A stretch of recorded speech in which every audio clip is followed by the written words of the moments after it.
Vous écoutez Plein Gaz, le podcast automobile qui carbure à l'adrénaline. Avec votre passionné d'automobile préféré, Mout Mout.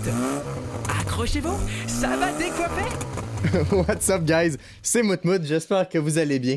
Aujourd'hui, on arrive sur un épisode 5. On est à peu près au milieu de la saison 1 du Plein Gaz podcast. Je suis très content d'être avec vous. On a fait du trajet. On a fait du trajet, Aujourd'hui, évidemment, on a beaucoup de choses à vous dire. Comme vous avez pu le voir, on n'a pas fait d'épisode pendant un mois. On s'est donné une pause. C'était la pause en F1 de 3 semaines. Puis on s'est donné une semaine de plus, question d'avoir beaucoup plus d'informations. Et on en a. Et on en a énormément. On a été régalés. Il s'en est passé des choses. Oui, on peut parler juste rapidement. On va dire deux noms énormes dans l'automobile. Franco Colapinto. Non, de quoi tu parles? On parle pas d'F1, là. Moi, je te parle de deux dingueries qui sont sorties. McLaren, Ferrari. Oui, Colapinto, c'est incroyable. Mais ça, on va en venir aussi. Il y a eu beaucoup trop de choses qui s'est passé, même en Formule 1. Ricardo, Toyota, c'est tout ce que je peux dire rapidement. Il y a beaucoup de choses qui s'est passé.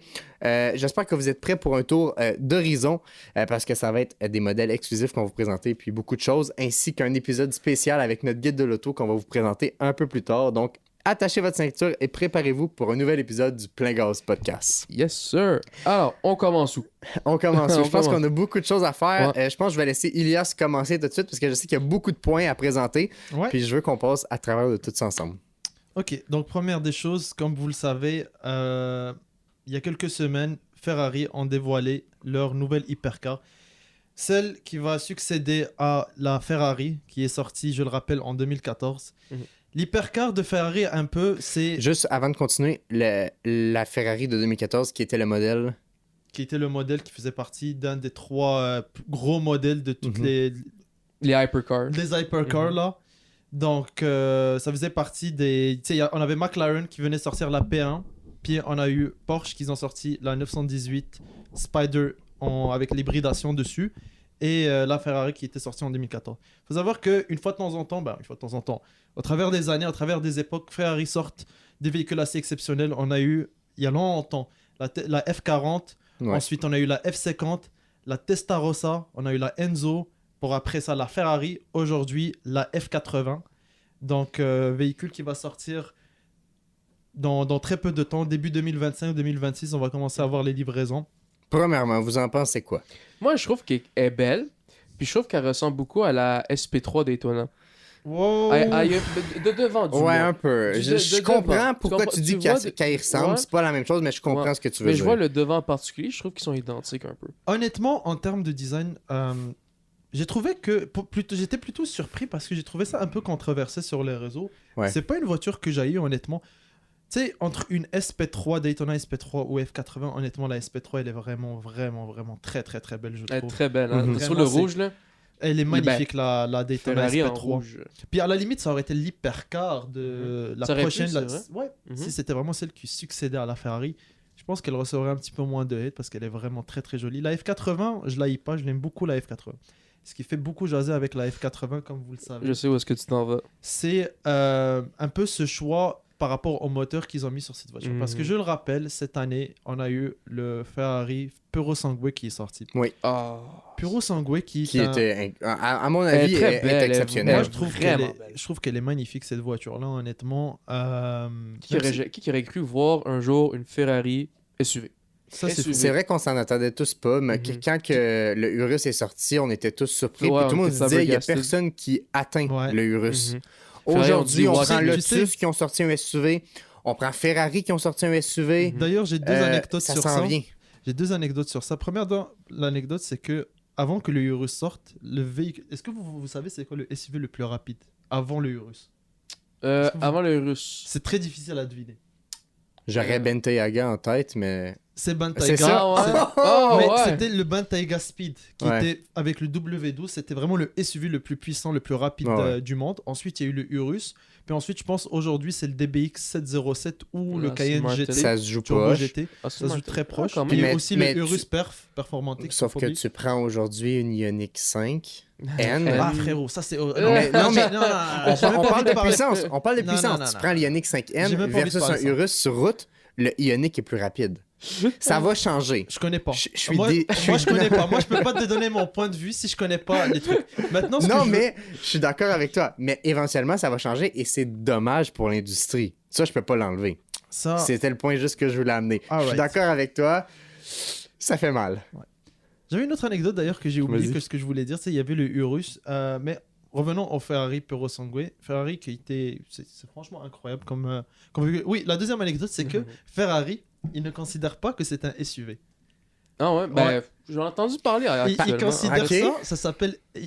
Ça, c'est leur nom, c'est comme à la Apple, FUV. Ferrari Utility Sport. Ok, ouais, ben là, ils ont changé une lettre. Mais c'est vrai. Ferrari Utility Vehicle. Bref, en tout cas. C'est vrai. Okay. Mais ce que je veux en venir par rapport à la F80, c'est qu'ils ont fait le choix de mettre un V12 dans un SUV. Par contre, par rapport à la F80, il y aura dessus un moteur V6 Twin Turbo en hybride. Ouais, c'est ça. Ils ont mis un V6. Je sais pas. Certaines personnes ne sont pas... Continue de parler, je fais juste monter ma table. J'étais pas bien setupé, continue. Certaines personnes sont pas d'accord avec... Ben, pas d'accord, mais certaines personnes ne sont pas fans. Toi... C'est décevant, bien sûr, c'est décevant. Aujourd'hui, honnêtement, dans l'automobile, plus rien ne... Le V6 maintenant dans la... Ouais. Honnêtement, plus rien ne m'étonne dans l'automobile. Tu m'aurais dit ça il y a un an, je serais genre... Oh, tabarnak, comment ça? Ferrari qui te sort un V6, t'aurais dit impossible. Impossible. Il y a 2 ans, t'aurais dit jamais de ta vie ils vont sortir un V6. Mais tu sais, Ferrari, premièrement, c'est pas leur premier V6. Faut pas oublier la 296 GTB, c'est un V6 Twin Turbo. Okay. Pour commencer, ça va pas être leur premier V6. Mais c'est sûr que quand il y a eu la 296, tout le monde commence ça. Puis dans moi, ça nous choquait il y a 2 ans. Aujourd'hui, il n'y a plus rien qui m'étonne. Ouais. Vrai. Mais on s'en va là-dedans, puis on le sait. Fait qu'on s'attendait déjà à ce qu'ils nous sortent pas un V12. Mais à la limite, un V8. Ouais, c'est ça. Un V8 hybride juste pour dire allez, ils ont ciao, dit non, on se casse. On coupe en 2 V6. Non, je suis 100% d'accord. Puis ouais, je sais pas. C'est compliqué. Combien d'HP le véhicule? 1200 chevaux. Ah oui, non. C'est fait pour... au moins, ils ont compensé ailleurs. Tu sais, 1200... Est-ce que vous avez une idée du 0 à 100 combien? Mais c'est un V6, mais ça a le 1000 chevaux. C'est hybridation, Bien on est sûr. d'accord? Oui. 3.2. Ah non, je descendrais 2.9. 2.1. Oui! Comment ça 2.1? 2.1 Comment ça 2.1? 0 oui, mais Ferrari a toujours dit, on parle de Monsieur Ferrari. Enzo. Il a toujours dit... Attends, je veux bien le dire parce qu'il l'a dit en anglais, mais je vais essayer de le traduire. Il a toujours dit que faire de l'aérodynamique, c'était pour ceux qui ne savaient pas faire de moteur. Ouais. Et aujourd'hui, Ferrari diminue niveau moteur, mais l'aérodynamique est juste incroyable. Ouais, ben tu sais, quand tu vois le véhicule, mettons, prends une F80 puis prends, on va dire, je sais pas, mettons une Mercedes, une CLA, whatever, tu vois que l'aérodynamicité des véhicules ne sont pas pareils du tout. Non, mais c'est sûr, l'aérodynamique a été complètement travaillée. C'est sûr que c'est pas la même chose, mais tu sais, justement, c'est pas la même chose. Mais vous savez quoi? 1200 chevaux pour combien de kilos vous pensez? Qu'est-ce que ça veut dire, combien de kilos? Le poids du véhicule. Ah! Vous avez un guess? Oh my god. Mais à cause de l'hybridation et des batteries, ça doit être assez lourd. Moi, je dis... 1800. J'allais dire 1700, moi. Si je vous dis qu'il y a moins de kilos que de chevaux. Quoi? Non. 1050 kilos. Comment c'est 1050 kilos? Une tonne? Ben non. Une tonne. Okay, par contre... Puis là, je comprends pourquoi on parle de 2 secondes. C'est beaucoup. Genre, ça fait du sens. Ben c'est ça, ouais, ok, c'est ça. Incroyable. Genre, dans le temps, déjà, pour moi, ce qui était fou, c'était la Koenigsegg 11. Ils l'avaient appelée parce qu'elle avait le même nombre de chevaux que le ratio. Ah, mais 1050 kilos pour une voiture qui fait 1200 HP, 2.1, waouh. Je peux double confirmer parce qu'effectivement, c'est super étonnant. Ouais. Vérifie en attendant. Moi, je vais faire une transition rapidement. On parle de chevaux, on parle de déception au niveau V6, V8. Je vais faire une transition très directe. J'attends que Ilias trouve l'information avant de faire tout de suite un changement parce que on parle du coq à l'âne. Oh, ouais. Je me suis trompé. 1500 kilos. C'est quand même assez... c'est beaucoup. Mais c'est quand même exceptionnel. Aussi, faut pas oublier un truc. Je viens de l'avoir. Pourquoi je l'ai perdu? Merde. Attends. La Ferrari... Il faut pas oublier, la Ferrari, elle était limitée à 500 exemplaires dans le monde. Ouais. Ah, ils en font pas beaucoup, évidemment, les hypercars. Oui, mais ils en font plus. C'était 499 la Ferrari. 499, pas 500. Exemplaire, oui, c'est vrai. Puis là, la F80, ça doit pas être beaucoup. Ça doit être moins, je pense. Non, c'est plus. Plus? Oui. Plus que 500 exemplaires. Je viens de le voir.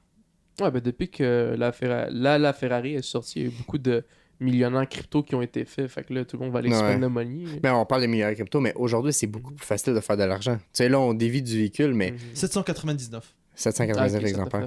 C'est beaucoup. Et Ferrari reste toujours dans les 99 parce que ça a toujours été ça. En tout cas, d'ailleurs, une anecdote, c'est fou parce que c'est 799, c'est 799 personnes qui sont chanceuses. Oui, parce que c'est sur invitation. C'est sur invitation. Je vous le rappelle pour ceux qui savent pas. Tu peux pas rentrer et dire tu veux en acheter une. Tu vois, moi, je savais pas ça. Je vais l'apprendre. C'est sur invitation seulement. Ouais. Sur soit courriel, tu es invité. Tu dis oui ou non, puis si tu dis non, c'est inviter quelqu'un d'autre. Okay. Il y a aussi une autre affaire. Les gens qui sont invités, ils ont déjà reçu ils ont déjà reçu genre un genre de petite invitation sur carte de Ferrari. Il y a plusieurs. Ouais, ils savent déjà avant même que le véhicule soit annoncé. Souvent ils disent avant même que ça soit annoncé. Ils sont toutes vendues. Sont déjà... Donc ça m'étonnerait. Parce que c'est un investissement. Parce que ceux qui le reçoivent, ils décideraient de le revendre, c'est un investissement. On prend Luc Poirier. Luc Poirier, il l'a reçu parce qu'il l'a reçu, il a dit parfait, oui, c'est beau. On savait même pas qu'elle sortait. Ben, on savait qu'elle sortait, mais on savait pas ça ressemblerait à quoi. Tout. Puis il nous avait montré en story l'invitation. Lui, il avait déjà commandé, tout était fait. Mais il sait pas ça ressemble à quoi. Il savait même pas ça. Ça, c'est cool. Je pense que il savait pas ça. Habituellement, je ne crois pas. Luc Poirier, si jamais tu vois le podcast, n'hésite pas à venir participer, ça c'est sûr. Mais à nous confirmer si jamais on a des torts là-dedans. Petite anecdote aussi, il y a quelqu'un qui est très connu aux États-Unis qui a une impressionnante collection de hypercars qui s'appelle Manny Koshban. Il a vraiment des Pagani, Chiron, etc. Okay. Et je me rappelais que l'année passée, il disait McLaren vont dévoiler quelque chose cette annenne. Et on savait même pas qu'il y aurait une hypercar cette année. Qui allait en faire une. Fait que lui déjà, il savait déjà qu'il y avait une McLaren qui est arrivée. Aussi, la deuxième anecdote que je voulais partager, c'est que l'autre fois, je regardais une vidéo YouTube de quelqu'un qui a acheté une Ferrari en enchère et qui est allé chez le gars pour la récupérer. Le gars disait: j'ai eu la Testarossa quand c'est sorti. J'ai eu la F40 quand c'est sorti. La F50 quand c'est sorti. La Enzo quand c'est sorti. Je n'ai pas reçu l'invitation pour la Ferrari. Ouais. Ah ouais. Ça veut dire fou. que... Ça, c'est fou. Juste pour vous dire à quel point c'est privé. Même si tu les as toutes eues, ça veut pas dire que tu vas avoir la prochaine. Peut-être qu'il les a toutes eues, mais il achète une hypercar par siècle. Ok. C'est vraiment exclusif, à un autre niveau, là. Mais peut-être qu'il n'en achète pas souvent des Ferrari dans la concession. Pourquoi il n'a pas reçu, mais c'est incroyable. Bah, tu sais, dis-toi que la Enzo, toutes les modèles que tu as nommés aussi, ils les a eu quand elle est sortie. Donc ça veut dire que avant même qu'ils soient annoncés, avant même qu'ils soient montrés, il y a eu comme une invitation, une soirée comme secrète, si tu veux, avec le fabricant.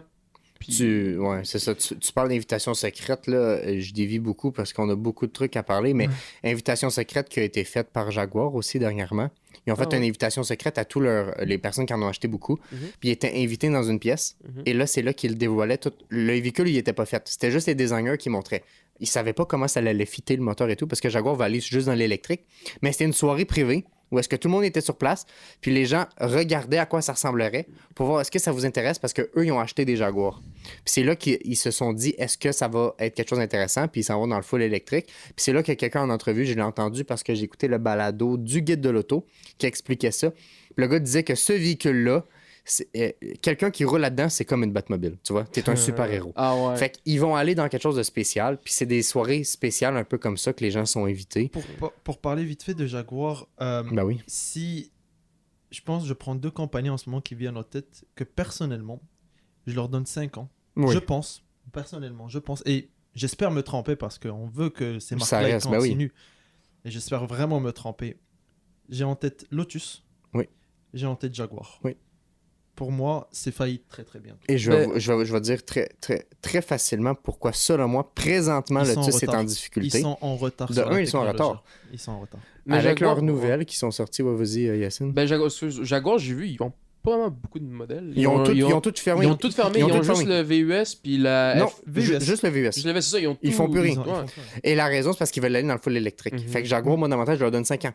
Mais Lotus, le problème qu'ils ont présentement, on prend États-Unis, Canada, c'est que leurs véhicules sont faits en Chine. Et aujourd'hui, la taxe de 100% est appliquée sur le Lotus. Donc, c'est une guerre contre le gouvernement. Parce que là, tu achètes un véhicule à 150 000. Là, avec la taxe de 100%, c'est 300 000. C'est plus la même gamme. À 300 000, tu vas te prendre une Ferrari, tu vas te prendre une Lamborghini. C'est plus la même gamme de clients. Tu sais, quelqu'un qui fait de l'argent, qui gagne dans en bas du million par année, qui veut s'acheter un véhicule qui vaut cher, mais pas trop, 150 000, c'est un budget acceptable quand tu gagnes beaucoup d'argent. Quand tu parles de 300 000 et tout, puis que c'est des compagnies où est-ce que l'entretien coûte beaucoup plus cher, Lotus, c'est beaucoup moins cher. Mais c'est là que ça marche pas. Là. Tu peux pas acheter un char à 300 000 sachant que ça va en avoir 150. Ouais, ben c'est de la logique. Là. Oui. Je veux dire, pour le prix, tant que puis c'est pour ça que selon moi, ça va mis mal. Moi, je prends Fiat. Fiat, selon moi, dans quelques années, c'est fini. La 500e qu'on a présentée, la production est déjà finie. C'est fini. On l'a présenté il y a 2 semaines, c'est fini. Il n'y a plus de production. J'en ai croisé une fois d'ailleurs, une 500E. Elle est magnifique. Une fois. Mais on s'en va dans quelque chose de plus gros. Fait que Fiat, c'est fini. Mais tu sais, quand tu vois Volvo que ça fait 5 ans qu'ils ont fait l'annonce 5 ou 6 ans, oui, on va passer à full électrique à un moment donné, puis que ta Volvo, ils font cette année, ou je pense l'année passée, l'annonce, c'était en retard. Un peu, ouais. C'était vraiment très, très, très en retard. Par contre, Lotus, j'en vois pas beaucoup sur les autoroutes. C'est très rare. Ouais. Mais c'est une gamme de clients qui est plus nichée. Lotus, ça a toujours été fait pour un véhicule qui est léger. C'était ça, la marque de fabrique de Lotus, c'est un véhicule léger. Il y a l'essentiel dans le véhicule, c'est tout. C'est tout. Rien de fait que quelqu'un qui veut s'acheter un véhicule qui vaut cher, puissant, whatever, il va pas nécessairement aller devant le Lotus parce que t'es pas confortable nécessairement. T'es très petit. Tu sais, t'es grosseur, honnêtement, 2 Fiat 500, de grosseur d'une Miata. Là, fait que c'est une gamme vraiment nichée. Faut vraiment que tu veuilles une Lotus pour avoir une Lotus. Faut que tu veuilles ça. Faut vraiment que tu l'aies. Ils font-tu des VUS, ça? Je sais pas, chez Lotus. Ils ont fait un VUS.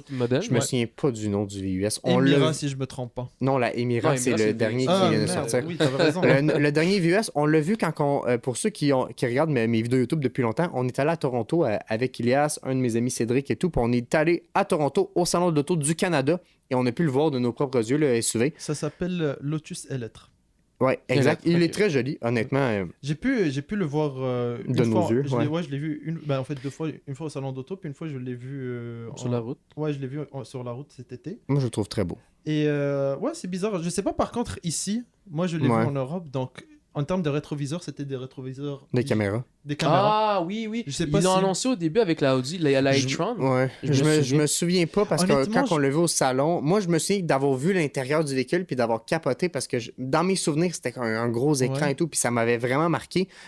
Mais juste à côté de nous, t'avais le Big Three, fait qu'on était moins focus sur la Lotus, là, tu sais. C'est qui le Big Three? Vas-y, Ilias. Je te laisse l'honneur, je sais que c'est... La Ferrari. Elle était là. La P1. Elle a 918. Ok, c'est ça. C'est les trois. Et c'est pour ça que là, on parle de la F80. Moi, je vais vous parler présentement de la McLaren W1. Et là, est-ce que Porsche va nous faire une Big Three cette année? Est-ce que Porsche vont nous sortir une 3e? Ça compléterait vraiment le trio. Ce qui compléterait le trio infernal. Ça changerait tout. La W1 qui a été annoncée, qui est exceptionnelle. Je suis désolé, je l'adore visuellement et tout. Je l'aime beaucoup. J'ai un plus gros coup de cœur sur ça que quand j'ai vu la Ferrari. J'ai fait wow, elle est belle, mais j'ai pas fait. Ouais, la F80. La Ferrari. Oui, excuse-moi. C'est vrai que ça porte à confusion. Quand j'ai vu la F80, j'ai dit wow, elle est très belle. Mais quand j'ai vu la W1, j'étais bouche bée. Les portes. Papillons. Non, mais c'est pas des portes papillons. C'est des portes comme les 300 SL de Mercedes. Je me souviens pas du nom exact, mais c'est les portes. Goldwing. Exactement. Goldwing. Où est-ce que les portes se lèvent au complet. Ils sont magnifiques. C'est la première fois que McLaren fait ça. J'ai très hâte de la voir. Et on parlait de Luc Poirier tout à l'heure. Luc Poirier a reçu l'invitation aussi pour la W1. Ah oui, pour la W1. Je l'ai vu en story. J'ai vraiment hâte de voir ce que ça va ressembler. On parle d'environ... Tout ce que je vais donner, c'est des environs selon les sites parce que ça n'a pas été sorti sur papier pour la W1. Environ 2 millions de dollars, ce qui est très cher, à mon avis, pour une McLaren. C'est ça le prix des hypercars. C'est même plus un hypercar. C'est des vaisseaux spatiales. C'est ça. Si on parle de la Valkyrie, la MG1, oui, c'est ça. La F80. C'est un véhicule de piste qui est accessible sur la route. Street legal, on parle d'une puissance de 1256 chevaux, estimation selon les liens suivants que moi j'ai trouvé. Ça rivalise contre beaucoup de choses. On parle d'un poids qui est environ 2200 kg. Ça va être juste fou. Exemplaire très limité. Je n'ai pas de quantité. Je ne sais pas si vous êtes capable, vous, de la trouver de votre côté. Je suis en train de regarder. Par contre, j'ai trouvé quelque chose que je trouve plate, là, parce que personnellement, je préfère la Ferrari F80 que la W1. OK. J'ai un petit penchant Ferrari. Ouais. Mais continue ce que tu vas dire, parce que peut-être que tu vas le dire plus tard. Est-ce que vous avez vu l'aileron? Oui, c'est ouais. Elle est folle. Ça, c'est très techno. Ça monte, ça circule, ça bouge, tout dépendamment de la vitesse. C'est ça, c'est vraiment... il joue avec tu sais, je pense la voiture qui me vient en tête, parce que faut pas oublier non plus, c'est pas de la nouvelle technologie. Il y avait ça sur l'Aveyron, que l'aileron montait, puis que le truc qui se met. Mais ça, c'est encore plus poussé. Mais la W1, elle est plus poussée parce que je pense que c'est un poids de style 1000 kilos que ça peut résister. C'est vraiment, tu peux monter à... Ouais, tu montes à downforce. C'est ça, c'est abusé. Là. Une F1, je pense, c'est même pas cette puissance-là de downforce, tellement que c'est abusé. Là. C'est sur circuit, j'ai très hâte de voir parce que faut pas l'oublier, cette année, la voiture de série la plus rapide sur circuit, sur le Nürburgring, c'est la MG1 qui vient d'établir le record d'ailleurs il y a à peu près le record il y a un mois ou 2 mois. Ouais, exact. Vraiment très très récent. Donc, et ils ont pas battu le record de peu. Ils ont battu le record de... Ah oui, de 6 secondes. 6 secondes. Puis, qui est exceptionnel. C'est exceptionnel sur le Nürburgring. Essaye de trouver du temps sur le Nürburgring. C'est très compliqué. Donc, et j'ai hâte de voir la W1 sur le Nürburgring. Ouais. Puis, je sais pas, ça se pourrait que je me trompe, mais je ne sais pas pourquoi en ce moment, on ne parle pas de la Valkyrie sur le Nürburgring. Je sais pas si ils ont fait des tests, ils ont tenté quelque chose. Je pense que c'est pas encore le cas. À voir aussi. Ouais. Moi, j'ai vu, je pense que tu l'as dit, mais je suis pas sûr, un V8. Ouais. Dans la W1. Je l'avais pas dit, mais oui, c'est un V8. Un V8, mais la F80, ils ont mis un V6. Mais on s'en va là-dedans. Ça va tout diminuer. Et c'est pour ça que là... Mais ils l'ont fait encore, là, ça, que tu sais, mettons, la W1, elle va sortir pratiquement en même temps que... Ouais. On est-tu sur un V8 hybride? Je pense que c'est un biturbo. Je veux pas dire n'importe quoi, je vais l'avoir ici. Plug hybride V8. Oui. Exact.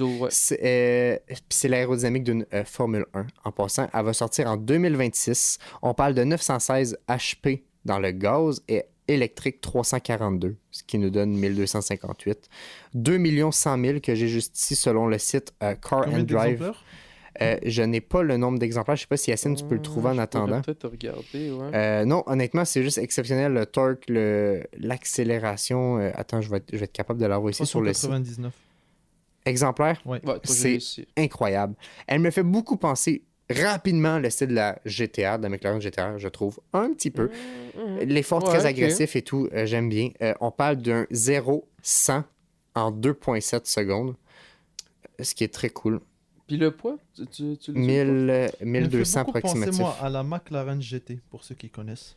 Ouais, ok, mais combien, excuse, l'HP t'as dit 1000 1256. 1256. On a moins d'HP que le V6. On a moins de vitesse. On est plus lourd. C'est ça, il y a beaucoup de choses. Ouais, ok. Et plus lourd. Je dis plus lourd, excuse-moi, on est plus léger. On est à 1200 au lieu de 1500. 1500, c'est vrai, mais par contre, la F80 a fait 2.1. Ouais. Le 0-100. Ok. Ouais. Là, je vais être complètement contradictoire parce qu'on parle de compagnies qui ont diminué au niveau de leur moteur. Vas-y. Moi, je vais aller vers une compagnie qui décide de monter. Et ça est une annonce qui a été faite par Jim Farley, qui est le propriétaire de Ford présentement, qui a annoncé, et je vais dire ces mots officiels, « We're getting out of boring car business and into the iconic vehicle business. » Ça veut dire qu'ils arrêtent de faire des véhicules qui sont boring, qui sont plates. Ils veulent aller vers des véhicules qui sont iconiques. Et sa phrase qu'il a dit par la suite, il dit « Every Ford need a bit of Raptor. » Ça veut dire que selon moi... déjà, ils l'ont dit, ils l'ont annoncé. Ils veulent rester dans le V8. Je l'ai ici, V6, V8, des puissances élevées. Ils s'en foutent des normes du gouvernement. Eux, ils veulent aller là-dedans. Ils veulent que ça soit cool. Les États-Unis. C'est pas comme les Allemands. C'est ça. C'est les États-Unis. Ils veulent aller vers des tout-terrains. Ils veulent l'excitement. Ford va changer. Ford Focus, on n'en verra plus. Des Raptor, Bronco. Hey, en Europe, ils ont sorti le Ranger en Raptor. Il n'existe pas ici. C'est vrai. Ils ont sorti le Maverick en Raptor. Il n'existe pas ici. Ils vont toucher là-bas. Si ça marche, ils vont l'amener ici. Ils savent que ça va marcher. Si peu va marcher, importe. ça, c'est sûr. Je trouve ça très cool. On s'en va vers quelque chose qui est exceptionnel, à mon avis. Cool. Voilà. Je voulais en parler rapidement parce que au moins, ça nous remonte le moral, là, je vous dirais, là, quand on voit les... Moi, en particulier, Ford, j'ai toujours été fan de la Ford GT. Les nouvelles ou les anciennes? Les anciennes, je connais pas vraiment beaucoup les nouvelles. En particulier les anciennes, à mon avis, sont exceptionnelles. Les nouvelles, oui, sont belles, mais sont plus homologuées route, malheureusement. Plus toutes. Fait que c'est le problème. C'est juste un véhicule de piste. Style une. Mais ouais, elle est très belle. Ouais. Moi, je me souviens parce que je jouais à Need for Speed quand j'étais jeune. Need for Speed. Puis c'était comme la voiture que je prenais toujours. Là. Incroyable. J'avais mon fun avec ça. Ouais. Ilias, je pense que tu avais d'autres véhicules à présenter. Je voudrais vite fait parler de celle-ci. L'annonce qui a été faite par Porsche il y a à peu près une semaine par rapport à la GT3 992.2, donc la facelift de la GT3.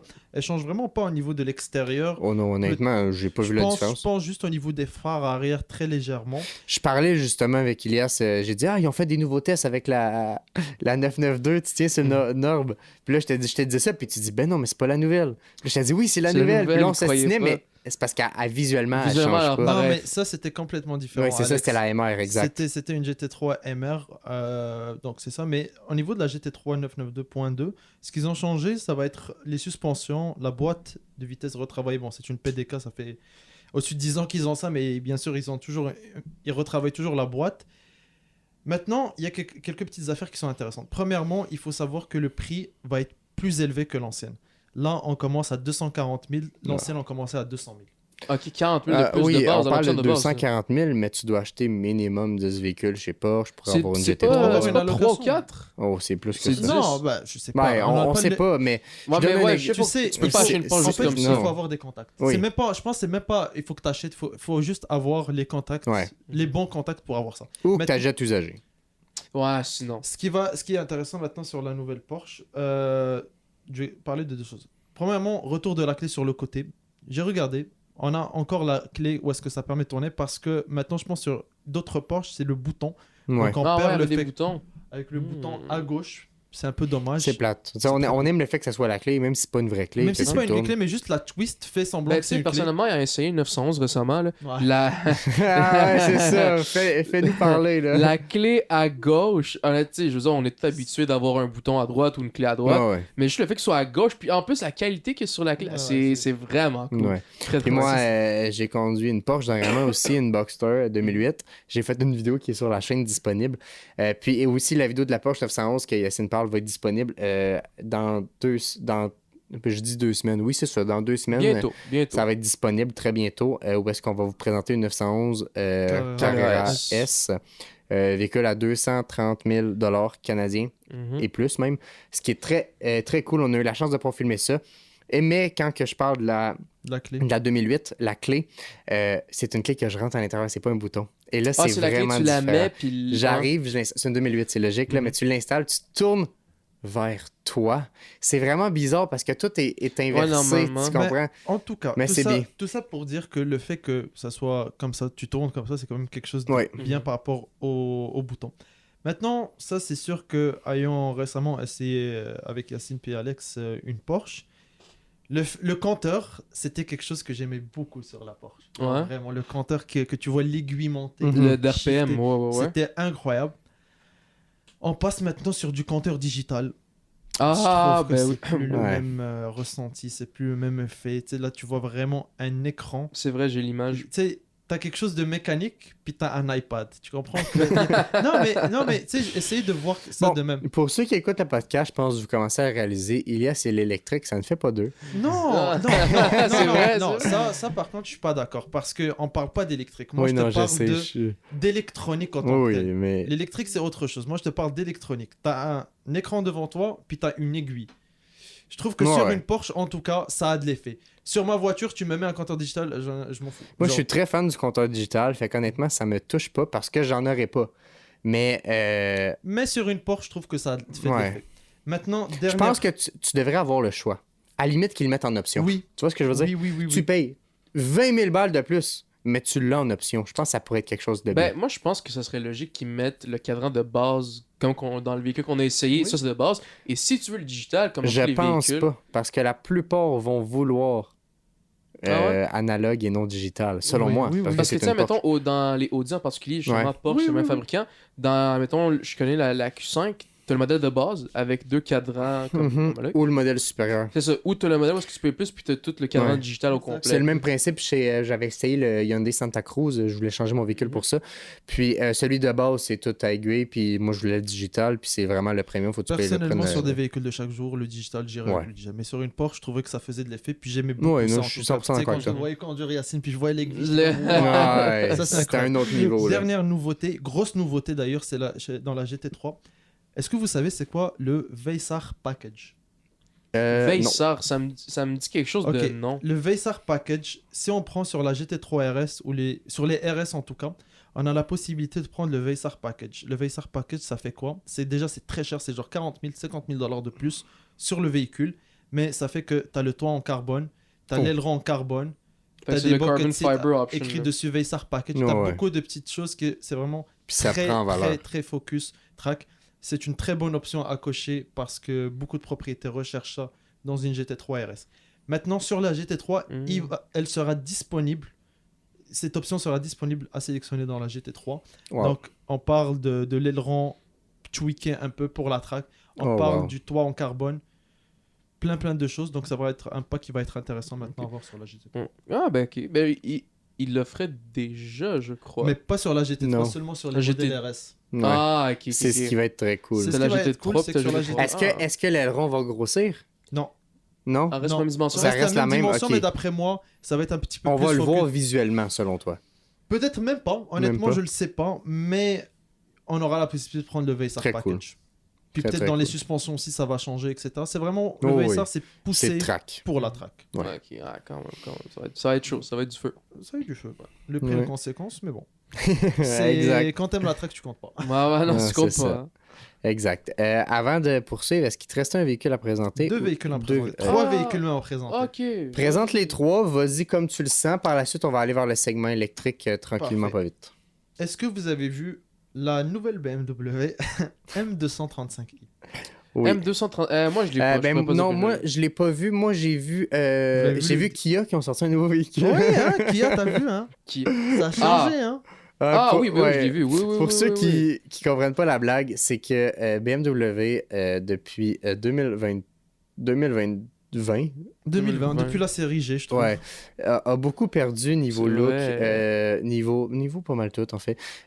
Très décevant. Puis la nouvelle série 2, qui, à mon avis, ressemble à une Kia Forte. C'est vrai, absolument. Pour les gens qui nous écoutent en Europe, Kia Puma. Oui. Genre, vous allez voir là. Parce que la Forte n'existe pas en Europe, tu penses? Aucune idée, mais moi j'ai Kia Puma en tête, puis ça ressemble de gouttes d'eau. C'est dégueulasse. Franchement, tu m'aurais plaqué un truc Kia au Hyundai, je t'aurais dit, bah oui, ça passe. Non, c'est... Ouais. Franchement, au niveau design... La série 2, en général, depuis 2020, je trouve qu'elle descend. Ouais. La seule que j'ai commencé à aimer un peu plus, c'est la M2, mais encore là, ça reste que c'est tellement différent toutes les autres BM que... C'est peut-être pour ça que je l'aime, mais au final, ça se compare. Mais en fait, ce que je trouve, c'est qu'on dirait que depuis quelque temps, chez BM, il y a des parties du véhicule que t'aimes et que l'autre côté t'aimes pas. C'est-à-dire, je prends la M2, j'aime le devant, mais j'aime pas le derrière. Ouais, exact. Mais c'est ça pour la M235i, je trouve que de derrière, elle passe, mais de devant, elle est dégueulasse. Tu vois? Les phares, c'est comment le devant? Mais moi, ça fait vraiment penser à un animal. Tu prends j'allais dire un panda, peut-être pas, mais tu prends une fucking libellule. D'après moi, c'est dû à ça. C'est un puma. Ouais, j'ai la photo ici, là. Mais c'est pas top. C'est pas top. C'est pas top, mais bon. Je le trouve, le derrière, il est pas super. Ouais, c'est ça qu'il disait. Il est moins pire, mais il est quand même pas beau. Le devant, la M235i, c'est une M235i, fait qu'effectivement, c'est comme un peu la S3, etc. C'est pas la M, mais c'est pas la bas de gamme non plus. Ouais. Par contre, éventuellement, ils vont sortir la M240 et ils vont sortir la M2. Non, je pense pas que la M240... Ils l'avaient annoncé. Est-ce qu'ils vont la faire vu le nombre de hate qu'il y a eu? Peut-être pas. Je sais pas, mais 312 chevaux, 4.7 secondes, 0-100... 312 quand même, puis elle est pas belle. C'est un aspirateur. D'après moi, l'exhaust, c'est un aspirateur. Non, mais c'est vrai. Par contre, selon moi, je pense que le look du véhicule est très rond. Je sais pas si vous voyez un peu l'idée. Ça doit aider niveau aérodynamique. Moi, je le trouve carré un peu. Yes, il me regarde en mode genre, non, ferme ta gueule. Non, mais c'est parce qu'on frérot, on s'en bat les couilles, là. Mais c'est parce qu'on parle de 312 chevaux, frérot. On parle pas de l'aérodynamique. Combien de 0 à 100? 0 à 100, 4.7 secondes. Puis le poids? J'ai pas le point en tête. On parle de 4,7 secondes, mais je tiens à dire que la Elantraine ne touche même pas proche du 5,1. Oui, c'est ça, non. 5,6. Ça doit être excellent à conduire, ça doit être très sportif. L'intérieur, rien à dire. Je l'ai vu, l'intérieur, rien à dire. C'est l'extérieur, frérot. Tu peux pas débarquer au bord, tu rencontres une fille, tu lui parles, elle dit tu conduis quoi et tu dis je conduis une BMW. Non, tu peux pas dire ça. En fait, tu une 235. Ah, mon père, il en avait une. Ouais, puis elle te montre une photo, c'est une Kia. Genre. Ouais, c'est ça. Oh. Elle va te montrer. Non, tu ramènes la meuf chez elle à déverrouiller son char, c'est une Kia Forte. Je te jure, genre, vous avez le même char. Ah ouais, non. Imagine dans l'entrée. Elle arrive pour le matin, tu sais, elle sort ou la nuit. Elle se trompe de voiture. Non, vraiment très décevant. Ouais, j'ai bien hâte de voir qu'est-ce que les passionnés vont faire parce que veux pas, ça va paraître sur les prix de vente. Peut-être qu'ils viennent toucher une gamme plus âgée. Peut-être que nous, on est moins fans. Peut-être que, je parle là, dans la soixantaine, les gens vont peut-être plus aimer. C'est ça que j'ai hâte de voir. Tu dis ça, mais je pense que ça va être complètement le contraire. Très jeune, tu penses? Je vais te dire pourquoi. Parce que moi, je pense que les jeunes aujourd'hui, quand ils voient Mercedes, BMW, ils veulent rouler dans ça. Ouais. Ils veulent rouler dans ça. Donc, tu sais, un jeune qui aime les chars, mais qui connaît pas plus que ça, il va voir une M235 il va dire « Oh, une caisse un peu puissante, etc. J'achète. » Ouais. Mais tu sais, il y aura pas ce... Ou ma tante Ghislaine qui, elle veut juste une BMW un peu belle, puis elle aime le look, parce que moi, je trouve que c'est un look très girly. Je veux pas minimiser ce que BMW ont fait, mais c'est un look qui est très girly, mais tu sais, à mon Alex, avis. C'est comme le nouveau C43 AMG. Genre, exactement. Ils viennent toucher une gamme différente. C'est ça, j'ai hâte de voir. Peut-être que ça va super bien marcher, leurs ventes vont évoluer parce qu'ils vont toucher une gamme différente. Peut-être. Mais ils veulent peut-être différencier, série 3 plus carré, nanana. Moi, je pense que les vrais passionnés achètent pas ça. Ouais, non, 100% d'accord avec toi. Je pense que c'est juste un véhicule pour les personnes, un véhicule de tous les jours. Ouais, t'entends la nouvelle M5, le bruit de l'échappement contre l'ancienne, tu vois la différence. Je suis pas mal sur la M235 qui sait rien, genre. Si tu mets pas un échappement, tu vas... Je sais pas. Ouais. Je pense que tu peux commencer à introduire ton prochain véhicule avant de passer à autre chose. En fait, ça va être 2 véhicules d'une grosse gamme. Ensemble? Oui, c'est cette semaine, Brabus. Ah ouais, C'était incroyable. Je l'ai vu là, wow. L'event était assez incroyable. Pour ceux qui ne savent pas, on va introduire. Absolument. Brabus, qui est une compagnie, comment je peux expliquer ça en bons termes? C'est une compagnie qui va prendre ton véhicule. Bon, évidemment, il faut que tu payes, c'est une option. Soit ils vont prendre ton véhicule ou tu peux l'acheter directement avec eux. Mais c'est comme un kit qu'ils vont venir rajouter. Ils vont refaire l'intérieur au complet. En fait, c'est un peu moins l'intérieur. Brabus, c'est plus la performance. En fait, pas vraiment. Parce que Brabus, ça va dépendre. Premièrement, c'est du personnalisé à 100%. Ouais. Dans le sens où est-ce que si toi, tu veux tout miser sur le moteur, tu veux rien de l'intérieur, tu peux. Tu veux tout miser sur l'échappement, tu veux rien du moteur, tu peux. En fait, tu peux faire ce que tu veux. C'est ce que tu veux. Tu peux avoir un Brabus extérieur, intérieur, moteur, échappement, full de chez Full Brabus. Comme tu peux avoir intérieur, extérieur, échappement. Sans moteur. Tu comprends? Tu peux vraiment personnaliser à ton choix. Ta façon. Un peu le même principe que Mansory. Un peu le même principe que Mansory. Pour ceux qui ne savent pas, Mansory qui est un compétiteur à Brabus, sauf que Mansory sont un peu plus, comment je veux dire, kéké. À mon avis, c'est vraiment le kéké tuning à gros budget. Pas toutes, évidemment, là, mais certains modèles. Mansory est plus reconnu pour le look que la performance vis-à-vis Brabus, à mon avis. En général. Les body kit et tout. Là. Oui. Fait que tu peux continuer ce que Brabus a présenté. Brabus, dans le fond, il faut savoir que depuis, je pense, à peu près 2 ans, il faut savoir que depuis que ça existe, Brabus, je pense que c'est depuis les années 80, c'était que Mercedes. 100% Mercedes. Ils faisaient juste des Mercedes. Ouais. Parce que ça appartenait à Mercedes. Ah, ils ont fait des Smart Brabus. Oui, Smart Brabus, c'est vraiment très cool. Honnêtement, c'est très cool. Tu vas voir intérieur Brabus, Smart. C'est incroyable. Tu peux mettre orange, rouge, que tu veux. Ouais. Tiffany & Co. en attendant. Mais Brabus, depuis 2 ans, ils ont élargi un peu leur gamme. Ouais. Maintenant, Brabus, ils touchent à Rolls-Royce, ils touchent à Range Rover, dernièrement Porsche, c'est incroyable. C'est incroyable. Ouais, vraiment. Mais je veux partager un peu 2 modèles qu'ils ont dévoilés. Premièrement, je pense que c'était pas encore le cas, mais Brabus, tu pouvais choisir Brabus 700 pour 700 chevaux, Brabus 800 chevaux ou 900 chevaux. Ouais. Maintenant, c'est nouveau, tu peux aller jusqu'à Brabus 1000. C'est fou. Ils prennent ta voiture, mettent 1000 chevaux dedans. Peu importe quoi. Peu importe à quoi. Dans les compagnies qui le font, évidemment. Non, mais je pense que ça va dépendre dans la gamme. Je pense que tu peux pas prendre une classe C puis mettre de 1000 chevaux. Ça va dépendre du moteur, etc. Mais ben, ils vont changer plus tard, ils vont changer le moteur. Ça va être une affaire de même. Dans ma tête. D'après moi, ils démontent le moteur de A à Z. Ils recommencent. Ils ont partagé la S63 en Brabus 1000. Ouais, fou. Attendez, juste les amis. Classe S. Donc déjà, c'est le luxe. C'est le confort. Ouais, la classe S, c'est le plus luxueux chez Mercedes. Si on enlève Maybach de catégorie, c'est vraiment le plus luxe. Mais là, t'as 1000 chevaux. T'as 1000 chevaux. T'as le confort et la performance. Imagine, tu roules là, ça fait pas de bruit. Tu roules, tu fais ça de même. Tu relaxes, tu bouges un peu. Est-ce que tu le sens, tu penses? Ben oui, c'est 1000 chevaux. Ouais, mais je veux dire, frère, t'as conduit combien de chevaux avec la 911? Combien ça avait de chevaux? Ça avait combien de chevaux? Dis-le, combien ça avait de chevaux? On était à combien de chevaux? On était pas à 500. 400, 500, me semble. 500 chevaux. 500 chevaux. Tu doubles.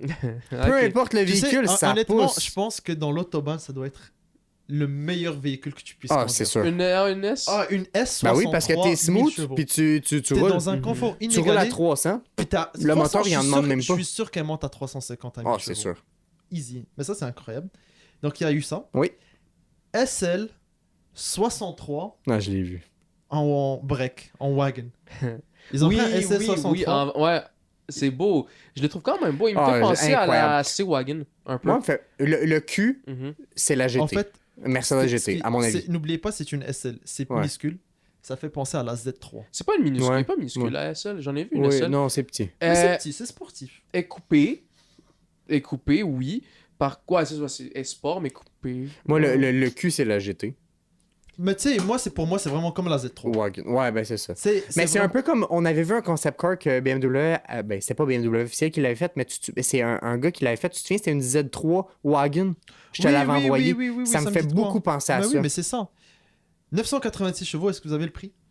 980. Est-ce que c'est le prix de véhicule complet ou c'est complet. Intérieur, extérieur, moteur, échappement. Déjà de base, faut savoir qu'une SL coûte en moyenne un 200. 200, oui. Ouais. Là, en plus, tu prends une... Au début, j'avais 300 têtes. En me disant, c'est 100 000 de modification. Mais là, tu me parles de 1000 chevaux. 750. 986 chevaux, donc on est proche. 750? 750. T'as un guess? J'irais pas jusque-là, je pense. D'après moi, c'est 600. 1 million. C'est abusé. C'est du custom. Oui. C'est du one-of-one. C'est vrai qu'ils font tout ce que tu fais et ils font custom. Fait que c'est ça, c'est complètement différent. Ça incluait-tu qui ont touché au moteur pour d'échappement? C'est tout. Non, mais tout. Tu lèves le véhicule, là, tu regardes en dessous, là. T'as plus rien qui écrit Mercedes, c'est écrit Brabus. T'appelles monsieur Brabus, bonjour, je la veux 1 million clé en main. Voilà. Clé en main, ouais. C'est abusé. C'est incroyable. Mais le look en vaut la peine. C'est du one-of-one. C'est du one-of-one. Quelqu'un veut la même que toi. Je pense que si c'est la même config, c'est une autorisation du propriétaire du véhicule. Je saurais pas te dire. Si tu veux la même, mais mettons tu changes la couleur et tout, ben là c'est là que tu peux, mais tu peux pas prendre la même. Souvent c'est ça. C'est ce qui est fou. Quand tu penses là, 1 million. 1 million. Pour une SL. C'est un autre niveau. Ouais. Avec un petit espace en arrière. Avec un petit valise en arrière. Un petit rangement, exact. Tu sais, c'est bien pour aller à Mont-Tremblant, faire un petit... Non. Sinon, tiens, mettons, initialement, Brabus sont reconnus principalement pour leur G-Wagon, classe G.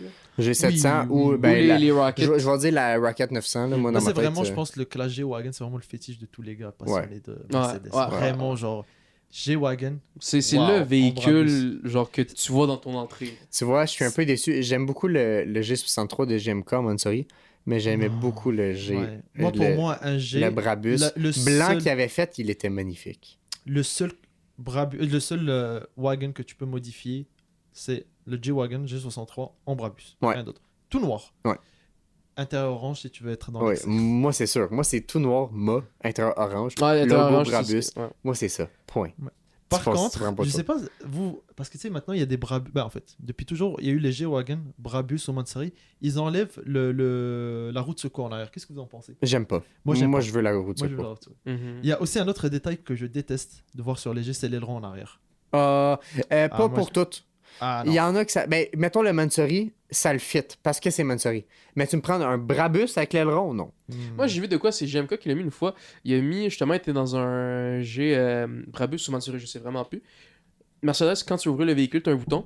mais il voulait pas ouvrir quand il appuie sur le bouton parce que t'as deux boutons. T'en as un qui est comme à côté du volant. Oui, c'est vrai. Lui, il est en haut. Mais ça, c'est Mansory qui l'a fait. Mais lui qui est en bas, l'original, il sert, je sais pas, il sert à quoi par contre? Ben non, c'est le véhicule de base. C'est juste que là, pour GMK...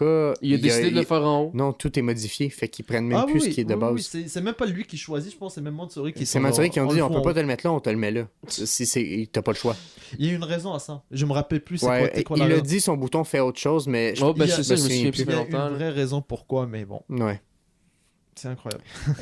Oui. Puis quand on parle de trucs incroyables, je pense qu'on peut parler de la première convention d'Elon Musk qui a fait tourner beaucoup de têtes. Beaucoup de personnes ont été choquées. Et je vais être le premier à le dire. Je suis pas un... Ben oui, j'adore Tesla pour les innovations, mais Tesla est une compagnie de technologie et non une compagnie de véhicules, à mon avis. Donc, comme je disais, on parlait de Tesla. On a eu, nous, une pause de notre côté entre-temps. Tesla a fait de quoi d'exceptionnel. Je pense que Elon Musk est un génie des conférences, un peu à la Jeff Bezos. C'est exceptionnel. Steve Jobs. Ouais, c'est ça. Je pense que c'est bien plus Steve Jobs que Jeff Bezos. Mais oui, vas-y, Yacine, parle-nous-en. Ouais, ben ça, donc en fait, la semaine passée, Tesla ont annoncé, pour tout ce qui est électrique, évidemment, parce que Tesla, ils font juste de l'électrique, ils ont annoncé un Cybercab, donc un taxi de Tesla. Deux places. Ils vont peut-être faire un 4 places. Ouais, mais c'est pas annoncé. On va pas annoncé. Mais deux fait places qu'un taxi deux places, je trouve ça spécial, mais en même temps, il n'y a pas de chauffeur. On va en parler un peu plus, mais continue d'énumérer. Ensuite, dessus, ils ont annoncé comme une sorte de van. Comme un sprinter un peu. Un autobus.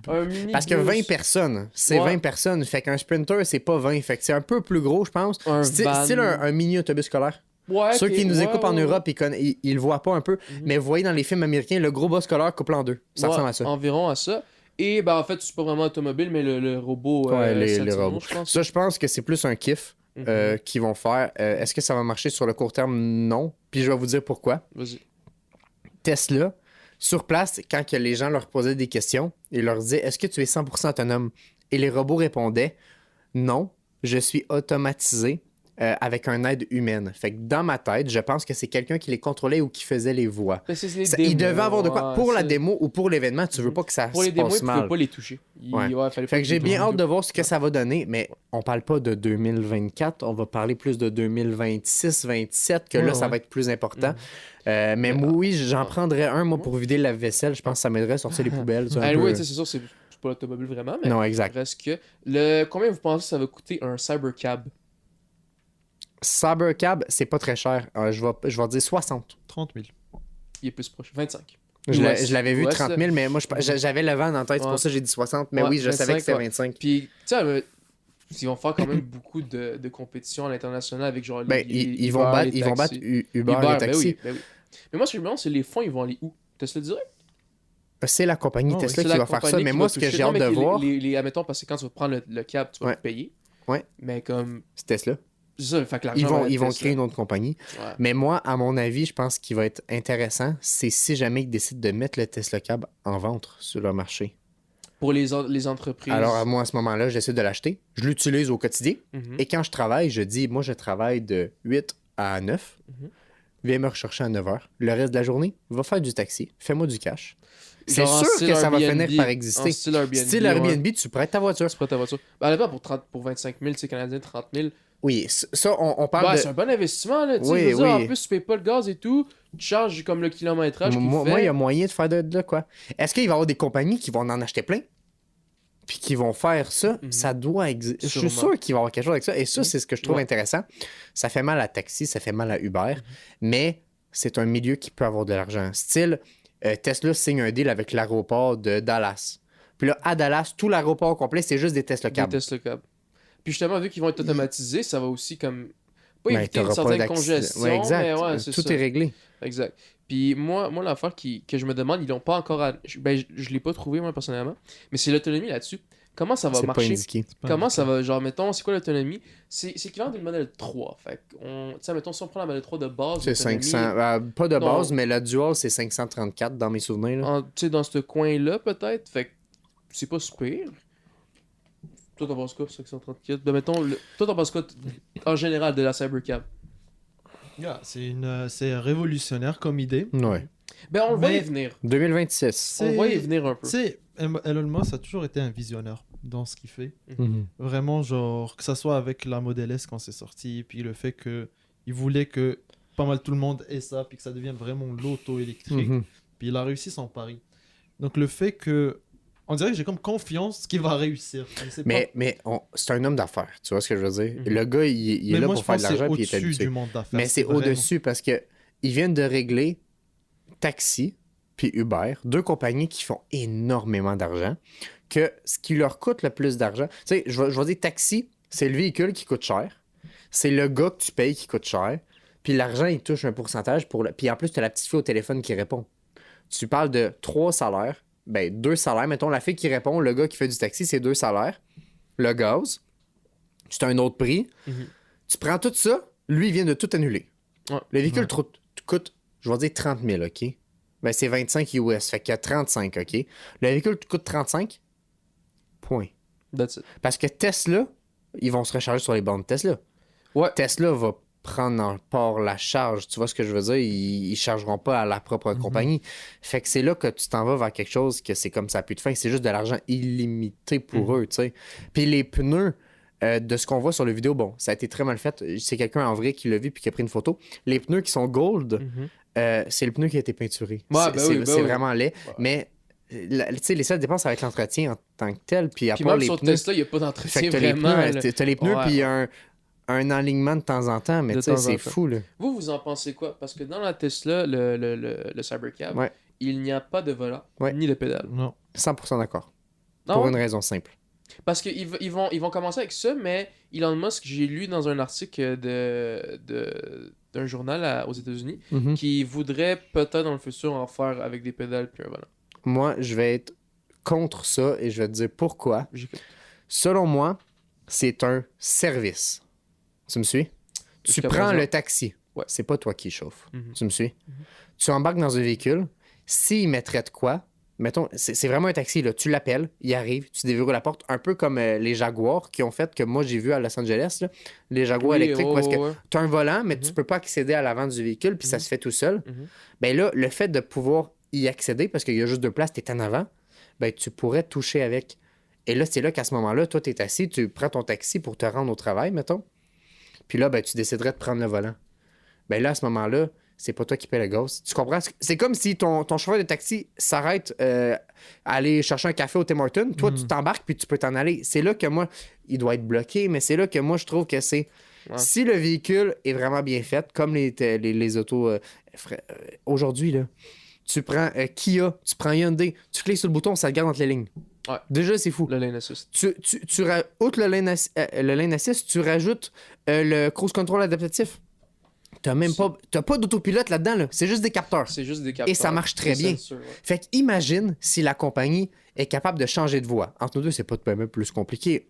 L'année prochaine, la plupart des compagnies vont le faire changer de voie tout seul. Tu vois ce que je veux dire? Dans ma tête. Ouais. On s'en va là-dedans très facilement. Mais ils sont pas encore prêts parce que j'ai été dans une Tesla vendredi passé et on a justement fait l'autopilote ici jusqu'à Montréal. Vraiment tout seul. Par contre, des fois, c'était pas évident. Des fois, tu sais, puis c'est pas juste ça, mais c'est aussi avec les autres personnes qui conduisent, c'est sûr que c'est plus ou moins... C'est pas comment les autres vont réagir, mais des fois, c'était pas évident. Fallait quand même que tu sois attentionné. Parce que... Attentif, excuse-moi, exact. Parce que sinon, t'avais des fois des chances de... Puis même les dos down aussi. Les dos down, tu sais, des fois, avec les capteurs, ils sentaient pas comme il faut. Fait que comme il avançait, fallait que nous, qu'on break. Mais justement, d'où vient le fait que moi, selon moi, je pense qu'il devrait avoir au minimum un frein ou un volant. Parce que si jamais il y a un bug informatique, c'est toujours ça. C'est pas encore mis au point. Il va toujours avoir des logiciels pour corriger les erreurs. Mais est-ce qu'ils vont le... Tu sais, on sait rien, là, c'est dans 2 ans. N'oublions pas que ça, c'est prévu pour quand exactement? 26, 27. 26, 27. Ils vont commencer à les produire avant 27. Mais c'est selon moi... Mais tu sais, vous pensez qu'ils vont être disponibles quand on va les voir? Puis ça commence pas partout. Ça commence à Dallas, puis... Mais moi, c'est comme ça, je le vois. Tu me dis, tu veux pas de tu voudrais voler en question de sécurité et tout. Mais c'est là que moi, je me dis que Elon Musk est encore plus intelligent. Selon moi, il va sortir le véhicule dans des zones restreintes. Style un aéroport. Ben, c'est ça. Fait que là, c'est là qu'à ce moment-là, si tous les véhicules le savent que c'est ça, puis mettons que t'as dans la zone, c'est juste réservé pour ça ou une affaire de même, c'est là que tu viens d'enlever toutes les raisons pourquoi tu n'as pas besoin de volant, tu n'as pas besoin de frein de sécurité parce qu'ils vont être tous reliés ensemble. Ouais. Et là, tranquillement, pas vite, ils vont apprendre. C'est l'intelligence artificielle. Ils vont apprendre par eux-mêmes. Puis là, il va évoluer. Tu sais, il est intelligent. Là. Moi, je pense que c'est vers ça qu'on s'en va. Leur projet, c'est qu'ils commençaient à Dallas, aux États-Unis. Ensuite de ça, ça va être aux États-Unis au complet. Puis là, par la suite, à l'international, mais tout dépendamment des réglementations avec les pays, puis logistique et tout. Ça va être très cool. Ouais, exact. Là, pour ceux qui ne le savent pas, cet épisode-là de podcast est très spécial parce que ça fait 4 semaines qu'on n'a pas fait d'épisode. Et pour fêter ça, 4 semaines, le chiffre 4, j'ai le guide de l'auto 2004 ici avec moi. C'est un guide de l'auto, ça fait 20 ans. Et là, pour ceux qui ne savent pas, c'est notre segment Guess the Car. C'est très simple. J'ouvre une page au hasard dans le guide de l'auto. Je tombe sur un véhicule et j'essaie de vous le faire deviner.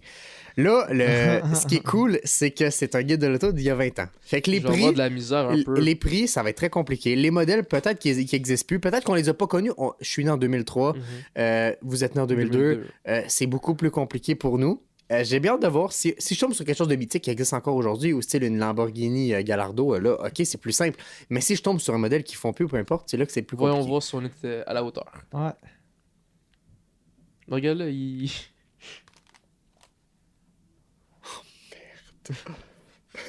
un peu déçu, mais on vit avec. Je tombe sur un... on a notre ingénieur son qui a vu le véhicule que je vais parler et qui trouve ça très drôle. Merde. Ok. C'est quoi qu'il veut nous dire? Prix du véhicule. regarde le prix, ça va rien coûter. Prix du véhicule, 22 500 $. 22 000 un véhicule. Attendez. Prix du véhicule, le plus haut prix, 33 250 $. Ça, c'est le tout option. En 2004! Ça, c'est le tout option. En 2004! On parle d'une garantie 3 ans, 60 000 kilos. Ouais, ça me dit rien, bro. Là, genre, la garantie, je veux bien, mais... C'est pas toi qui est bon en garantie? Ok. Merde, j'ai cru que j'allais le montrer. Non, t'inquiète. J'ai malheureusement... Attends, faut pas jouer, moi aussi je suis là. Excuse-moi. Modèle concurrent? Ça va être drôle. Honda Element. C'est quoi ça? Voilà, je sais pas c'est quoi. Mazda 3. C'est ça que je t'ai dit, gros. Mazda 3 rouillé de Pontiac Vibe. Pontiac Vibe. Wow. Et Suzuki Aero. Non. Ok. T'as dit Pontiac. Ça, c'est Suzuki, t'as dit? Oui. C'est parce que, tu sais, je pense à Mazda 3, je pense à Pontiac, tu sais. Ok, mais gars, je vais y aller plus simple. C'est un véhicule qui... On en voit assez régulièrement quand même sur nos routes. Aujourd'hui? Quand même. Okay. Je vais dire, ça l'a mal vieilli parce que c'est un véhicule que tout le monde juge. Je vais vous le dire, vous voyez ça, vous êtes qu'est-ce qui fait que ça? Mais c'est un véhicule incroyable et que, honnêtement, ça l'a bien vieilli, je vais le dire. Okay. Les couleurs d'origine qu'on voit assez régulièrement, c'est le mauve. Le mauve? C'est pas indiqué, mais ça, c'est moi qui le dis. Une Dodge? Non, c'est pas Dodge. On parle de 180 chevaux. Et elle existe en cabriolet. Oh. 4 portes. Est-ce que je peux poser des questions? Vas-y, avant que je continue, vas-y. Est-ce que c'est une voiture... Parce que moi, j'ai une Dodge Challenger en tête, tu dis mauve. Je sais pas, dans le temps, déjà, j'ai une Challenger mauve. Non. Ah, non, ouais. Je vais aller plus américain? Oui, c'est américain. Je disais 180 chevaux, je me suis trompé, c'est moteur suralimenté, qui était nouveau pour 2004. Ça veut dire qu'on parle de 240... Non, 180 chevaux, excusez-moi. 2.4 litres. Ouais. 4 cylindres? 184 cylindres, semi-automatique. Accélération 0-100, 8.3 secondes. Ouais, là... Par contre, de 80 à 120, 7.7 secondes. Ok, on va donner les étoiles. Ça va peut-être vous aider. Je pense qu'il l'a vu. Non, tu l'as pas vu, Yacine? Honnêtement? Je l'ai vu. Ok. Ah, fuck, ok. Ok, on va laisser Elias. Agrément de conduite, 4 étoiles. Fiabilité, 4.5 étoiles. C'était très fiable. Oh, ok. Sécurité, 3.5. Qualité hivernale, 3.5 quand même. Espace intérieur, 4 étoiles. Confort, 3.5. Est-ce que c'est... Et elle vient avec un turbo. Bon, ouais, est-ce que c'est un SUV? Non, non, c'est pas un SUV. C'est que c'est un petit 4x4 genre? Ou même pas? Non, mais c'est-tu un sédan ou c'est quoi? Une berline, c'est hatchback. Je choisirais c'est un mini SUV, mais c'est pas un SUV. Ok, genre comme un... Ok, comme une petite Buick, genre en bas comme ça. Ah ouais, un peu comme ça. Ok, je vois. Ça t'aide pas du tout. Ah non. Je vais dire les pour. C'est polyvalent. Ouais, l'autre shit, c'est pas un R6. Comportement routier amusant, puisqu'il y a un turbo. Mécanique très fiable. Honnêtement, on en voit encore de nos jours, c'est un véhicule qui est très fiable. Est-ce que tu veux que je te donne la marque? Bon, attends, point positif. Moi, d'après moi, je le mettrais dans le négatif. Je vais essayer de deviner la marque vite fait. Attends. Je trouve ça très drôle qu'ils mettent ça dans le point positif. Style particulier. Style particulier. Mais c'est très particulier. Ah ouais. Ok. Attends. Là, t'as dit que c'était une marque américaine. Ford? Ouais. Non. Ford Chevrolet? Non. GMC? Non. Buick? Non. Oh, est-ce que vous l'avez pour ceux qui l'écoutent? Je vais donner une idée du logo, ça va être plus simple. Oui. Aston Martin. C'est pas une Austin. Pense au logo. Comment qu'il fait? Aston Martin, Corvette Stingray, c'est pas ça? Non. On parle de l'américain. Chevrolet. Ça commence par un C. Chevrolet, non, c'est pas Chevrolet. Veux-tu que je te dise? Vas-y, dis-le. Chrysler. Ah! Est-ce que ça te donne une idée? Ça me donne une idée. C'est quoi? À quoi tu penses? Tu te souviens pas du nom, hein? Genre cross country ou un truc comme ça. Attends. En fait, j'ai la forme parce que je sais que c'est comme un... C'est sorti déjà en cabriolet. C'est dur, hein? Sunfire. Non, mais tu es proche. On parle de la Chrysler PT Cruiser. Ça, c'est insane! Hey, on en voit encore aujourd'hui. Je ne savais pas que ça avait un turbo intégré. Je savais pas qu'on parlait d'une puissance de 215 chevaux pour le modèle GT. Sinon, on parlait de 180. Mais 215 ça, c'est chevaux. gold tier, ça, là. Vous comprenez pourquoi j'ai dit couleur mauve? On en voit tout le temps des mauves ou des gold, grises, là, bleu. Honnêtement, c'est quand même... Tu pouvais pas sortir un Sharpie 2004 que PT Cruiser. C'est vrai, si. Non, honnêtement, j'avoue que c'est très bon. Ouais, j'aime bien. Puis là, une fois qu'on a passé ce segment-là, comme d'habitude, on va passer au segment... Ah, et puis c'est vrai qu'elle est sortie en cabriolet. Ah oui. Dégueulasse. Ah non, honnêtement... J'ai vu le PT Cruiser, j'ai dit... Que Dieu m'en éloigne. Fait qu'on est dans le segment Formule 1. On est dans le segment Formule 1 présentement.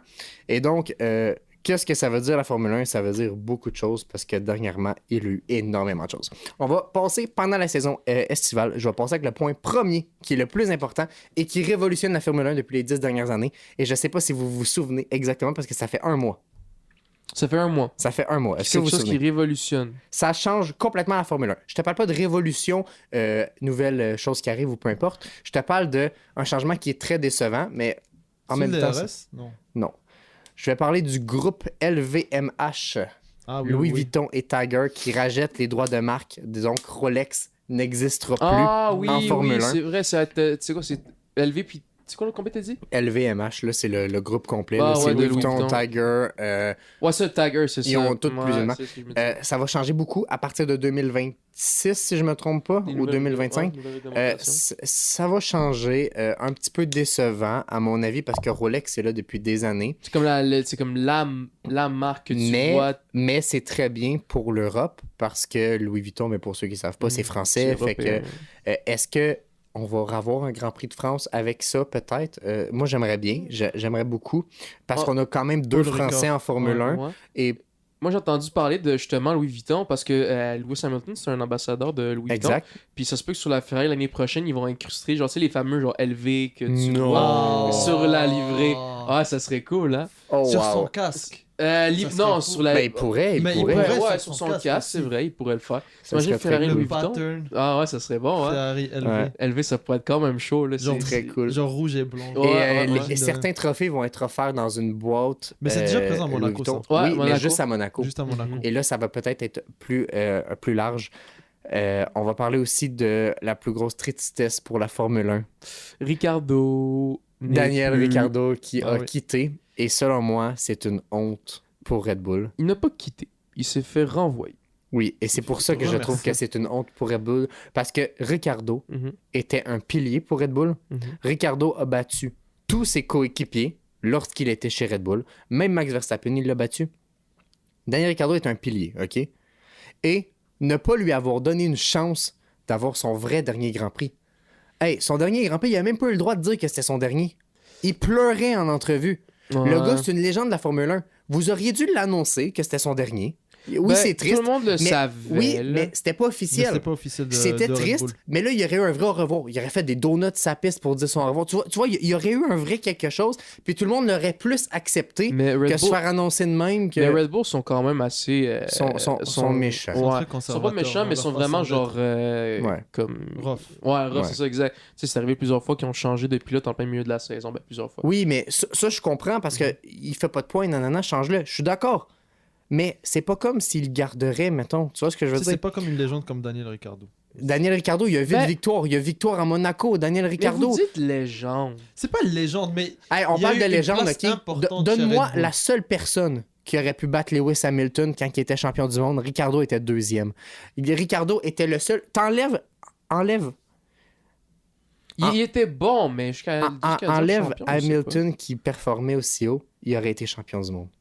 T'enlèves la W15 et Daniel Ricciardo aurait été champion du monde, à mon avis, à cette époque-là. Mais la W15, c'est pas le modèle de live, je parle du modèle quand... oui, pas la W15.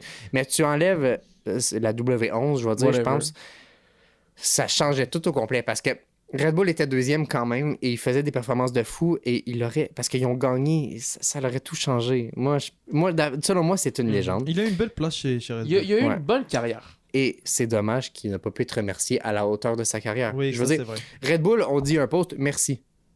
Hey, t'as vu McLaren faire un gros post, commenter, ils ont fait des grosses affaires, puis honnêtement, il n'a pas été apprécié chez McLaren. Là. Ouais. Puis tout le monde, j'ai vu, mettons, quand RB ont annoncé que Ricciardo partait, tout le monde, genre, les commentaires. Envoyé chier RB, justement. Vous auriez pu faire ça tellement d'une autre façon. Mais c'est ça, ça a mal été annoncé, et c'est ça que moi je déplore à la Formule 1. À Red Bull, ça a été mal fait. Ça a été vraiment mal fait. Par contre, au moins, ils l'ont remplacé pour quelqu'un qu'on connaissait déjà.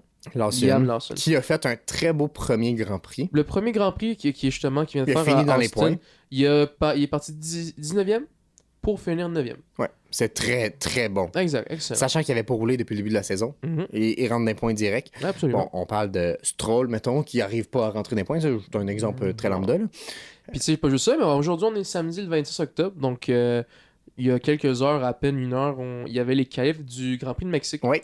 Puis, vous allez sûrement le savoir le temps que la vidéo sorte. Oui. Là, mais on a Yuki Tsunoda qui a craché. Ouais. Qui a causé un drapeau rouge. Mais juste avant, Lawson, si je me trompe pas, il était 12e. Puis c'était la fin de la Q2. Donc, suffit qu'il faisait un autre tour de plus et finissant encore une fois Q3. Ben, encore une fois, il allait finir Q3, exact. On pourra pas jamais le savoir. Ouais, mais... on saura jamais. Par contre, je trouve qu'il performe très très bien. Par contre, il s'est beaucoup préparé.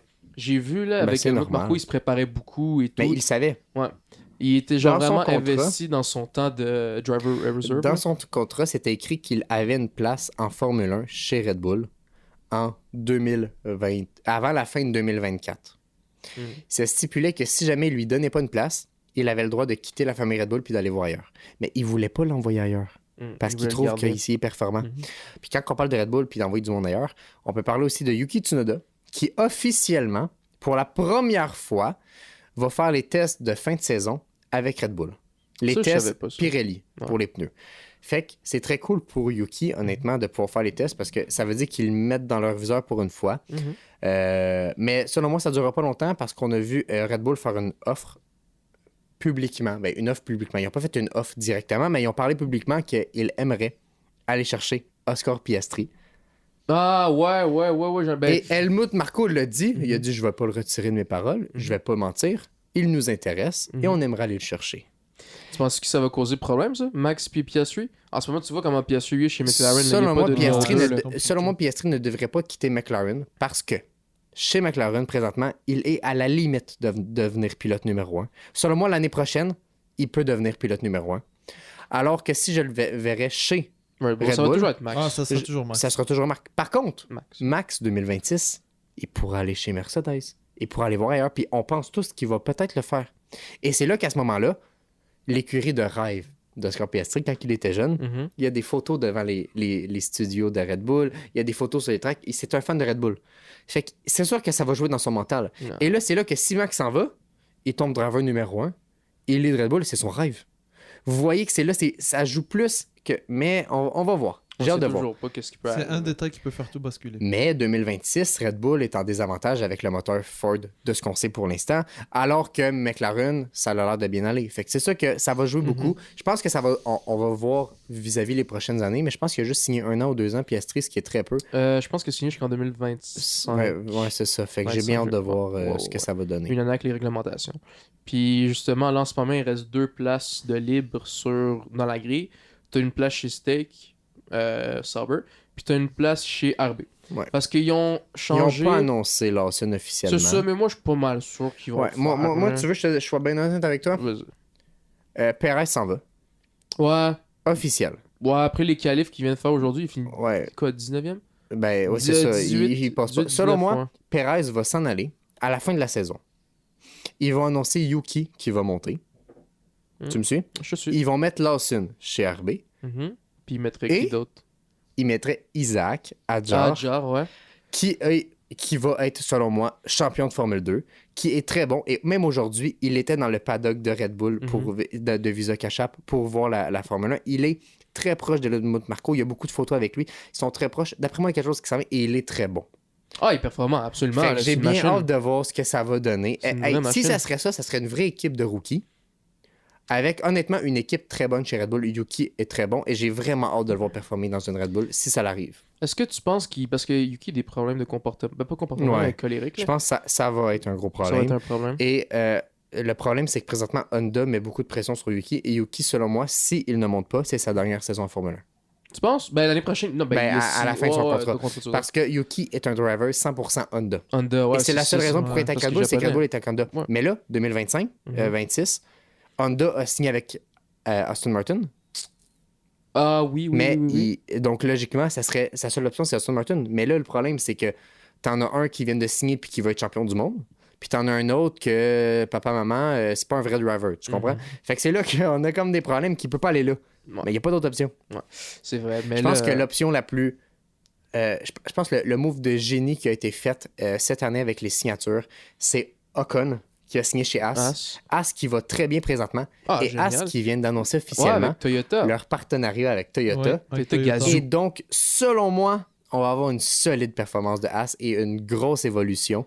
J'ai vraiment hâte de voir. Honnêtement, As, il commence à rentrer de plus en plus dans mon cœur. Moi, je me dis, est-ce que, mettons, tout ça a commencé depuis que Gunther est parti? Ouais. Est-ce que c'est à cause de lui, celui qui gérait pas bien l'équipe? Ou est-ce qu'il a bien travaillé l'année passée pour préparer l'équipe cette saison? C'est ce qu'on pourra jamais savoir. On sait pas. Selon moi, Gunther faisait la job, mais l'équipe... Gunther a toujours été là. Donc, l'équipe avait sûrement besoin d'un renouveau. Il reviendrait, peut-être, ça serait parfait, tu vois ce que je veux dire? Ouais. Mais il y avait besoin d'un renouveau puis de la confiance. Le nouveau qui est arrivé, il a pris les gens puis il leur a donné confiance. L'équipe commence à aller bien, tout le monde a confiance, tout le monde a maturé. Puis c'est juste ça qu'il avait besoin. C'est pas nécessairement lui le problème, mais peut-être que lui en était un problème. On n'est pas dans le paddock, on peut pas te le dire. C'est ça, on sait pas. Mais tu sais, avoir écouté c'est la série Netflix, tu sais, Drive to Survive, puis avoir, admettons, écouté les courses de F1, comme les résultats n'ont jamais été top. Par contre, ils se sont toujours attendus à rien. C'est le problème. Peut-être c'est ça le problème. Peut-être puisqu'ils s'attendaient à rien, rien n'arrivait. Ouais. Fait que c'est peut-être une des raisons pourquoi. Mais comme on l'a dit, on ne saura jamais. Quoi d'autre de neuf dans la F1? On a aussi le nouveau pilote. On a le remplaçant de Logan Sargent, Franco Colapinto, et qui est exceptionnel. La dernière course au Japon. Sinon, dans la course, c'était Austin. Ah oui, c'est vrai qu'il a fini dans les points. Ouais, il finit dans les points. Colapinto, à mon avis, démontre à quel point Albon est overrated. Malheureusement. C'est un bon pilote, Albon. Mais c'est 2 courses en 2 qu'il le qu'il remonte. Alors que le gars, ça fait 3 courses qu'il est en Formule 1. Et c'est là que je trouve que ça devient perturbant pour Alex Albon, parce qu'Alex Albon va commencer à se mettre de la pression. Un peu comme Perez qui se met de la pression présentement. Puis ça va juste dégringoler. Et c'est ce qui est dommage. Bon, Colapinto n'a pas de siège l'année prochaine. Ouais. Confirmé encore. Chez Williams, c'est sûr que non. Chez Williams. Mais peut-être, c'est peut-être théorie. C'est qui déjà chez Williams qui a signé? Sainz. Oui, c'est vrai. Ouais. Ça, ouais, je sais, j'ai hâte de voir ça aussi l'année prochaine. Mais, tu sais, mettons, Colapinto, peut-être, tu sais, avec tous les sponsors qu'il y a, je sais pas avec qui j'en parlais plus tôt aujourd'hui, peut-être chez Steak avec Audi. Ça serait logique. Ça serait quand même. Non, mais il faut qu'il reste dans la Formule 1. Mais selon moi, il va rester pilote de réserve. Quelqu'un va le signer, c'est sûr. Ah, c'est sûr. Ils vont vouloir le garder. Ben oui. Il va être là en pilote de réserve ou à la limite, il le fout chez RB, tu vois ce que je veux dire? Tu penses qu'il pourrait? Ils n'ont personne à la date. On sait pas. Tu vois ce que je veux dire? Non, ça va être Lawson. Mais tu vois que si jamais il y aura un changement puis que Perez serait plus là, peut-être qu'il y aurait une place. Tu vois, c'est ça, je sais pas.